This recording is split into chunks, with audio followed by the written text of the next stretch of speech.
stunt on Americans and is now $80,000 richer for it. Ever since a Muslim Somali migrant cop gunned down an unarmed white woman in cold blood in Minnesota last week, the liberal media have been working overtime to bury the story, as it casts their refugees in a negative light. As outraged Americans demand answers and the Muslim cop refuses to cooperate with investigators, now the liberal media along with CARE Muslims are attempting to divert everyone's attention away from the killer cop by pushing a fake hate crime story about a Somali Muslim being viciously attacked by a white supremacist. But unfortunately for these race baiters, the truth has just been inconveniently exposed, proving once again who the racists in America truly are. But the most alarming part of the story is how this Somali Muslim conned Americans into giving her $80,000, after her fake hate crime story began circulating on the internet. The official story being pushed by typical liberal rags such as BuzzFeed is the horrifying hate crime of a Somali Muslim woman who was viciously attacked by a screaming white male supremacist outside her apartment complex in Columbus, Ohio.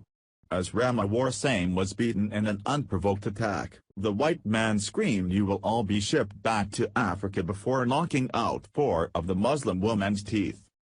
The single mother lost 4 teeth, suffered a swollen face, busted lips and swollen nose in the attack. Her 12-year-old son is reportedly traumatized, one sensationalized headline read of the attack. Muslim Palestinian terrorist Linda Sarsour was out in full force pushing the fake hate crime story, blasting her outrage over Twitter that we must untie against hate. Which is a rather ironic statement coming from the woman who killed 2 Jewish students several years ago in a terror attack, and continues to call for jihad against President Trump and his supporters, as well as the annihilation of all Jews. As Muslims and liberals around the country continue to feed their propaganda-filled frenzy that this case proves that blatant Islamophobia exists in America, there's just one small issue: the hate crime that they're alleging happened, according to police, never even occurred. According to the official statement from Columbus Police who spoke to local reporters, they were called to the residence of Rama Warsame after someone called in to report that she was abusing her child by beating it with a shoe.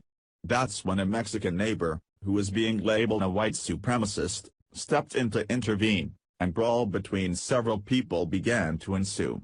Local news NBC4 reported. Authorities told NBC4 they are not investigating this as a hate crime. There's just not enough evidence to clearly see who instigated this fight. Police tell us this happened Saturday on Pinellas Court. Officers said they came out after getting calls that a child was allegedly being abused and possibly kidnapped. Authorities said a woman was making threats to the caller, accusing her of having her child. Officers found a woman lying face down in a doorway. A man who identified himself as her husband told officers she was assaulted with a device similar to a taser. 2 women were taken to area hospitals. Columbus Police told NBC4 in a written statement, "There is no evidence at this time suggesting the incident involved in any type of evidence which would constitute the incident being investigated as a hate crime." No one was arrested following this fight. Everyone involved was referred to the prosecutor's office.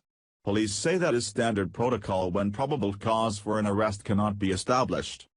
So it appears as though the racist and white supremacist male, who was actually a Mexican, didn't attack and beat this woman after all, but had stepped in to stop the abuse of a small child, and that it's when a fight between the 2 parties broke out.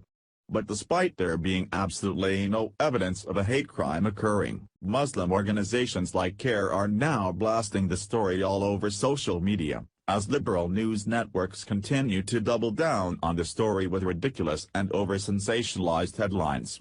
Jennifer Neimer, executive director of CARE Columbus, stated in a press conference, "The fact that the perpetrator was not taken into custody and was not charged raises serious concerns and sends a very dangerous message. After what happened last week in Portland, police across the country should be sending a strong message that hate crimes will not be tolerated. We are asking law enforcement to investigate this as a hate crime and to bring the perpetrator to justice immediately before he commits another act of violence." As the fake hate crime continues to spread like wildfire, what's alarming is the massive amount of cash this Muslim victim has raked in after being attacked, to the startling tune of $80,000. A Launch Good campaign was created for the woman, who cannot yet return to work. It has raised over $80,000, one liberal website stated.